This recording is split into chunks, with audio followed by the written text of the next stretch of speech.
শীর্ষ নেতাদের টার্গেট কিলিংয়ের পর গর্জে উঠেছে ইরান। দেশটির সর্বোচ্চ নেতা মুস্তফা খামেনি হুঁশিয়ারি দিয়ে বলেছেন, শীর্ষ নিরাপত্তা কর্মকর্তা আলী লারিজানি হত্যার পেছনে থাকা প্রত্যেক অপরাধী খুনিদের শীঘ্রই এর মূল্য দিতে হবে।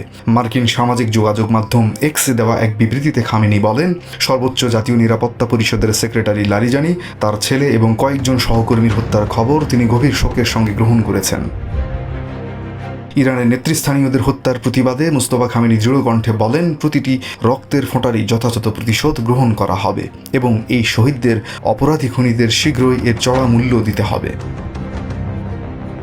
আলী লারিজানিকে জ্ঞান, দূরদর্শিতা ও প্রজ্ঞাসম্পন্ন ব্যক্তি হিসেবে অভিহিত করে মুস্তফা খামেনি বলেন, রাজনৈতিক, সামরিক, নিরাপত্তা, সাংস্কৃতিক ও প্রশাসনিক ক্ষেত্রে প্রায় 5 দশকের সেবা তাকে একজন বিশিষ্ট ব্যক্তিত্বে পরিণত করেছে।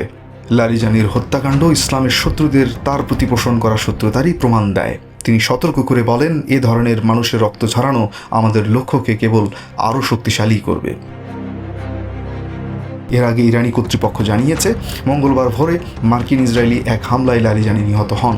ওই হামলায় তার ছেলে মোর্তজা, সহকারী আলী রেজা বায়াত, পরিষদের কয়েকজন কর্মী এবং দেহরক্ষীও প্রাণ হারান। পাশাপাশি বাসিজ আধা সামরিক বাহিনীর অভিজ্ঞ কমান্ডার গোলাম রেজা সোলাইমানি ও গোয়েন্দা মন্ত্রী ইসমাইল খতিবেরও নিহত হওয়ার বিষয়টি নিশ্চিত করেছে ইরান। এমন নেতৃস্থানীয়দের মৃত্যু সংবাদে নিমেষেই শোকের ছায়া নেমে আসে তেহরানে। এরপরে গর্জে ওঠে আইআরজিসি। একের পর এক মিসাইলের আঘাতে প্রকম্পিত হয়ে ওঠে ইসরায়েলের মাটি। এই প্রতিশোধমূলক হামলায় খোররম শহর 4, কদর, ইমাদ এবং খাইবার শেখান মিসাইল ব্যবহারের কথা জানিয়েছে আইআরজিসি। সর্বশেষ 24 ঘন্টায় ইসরায়েলে আহত হয়েছে অন্তত 192 জন মানুষ।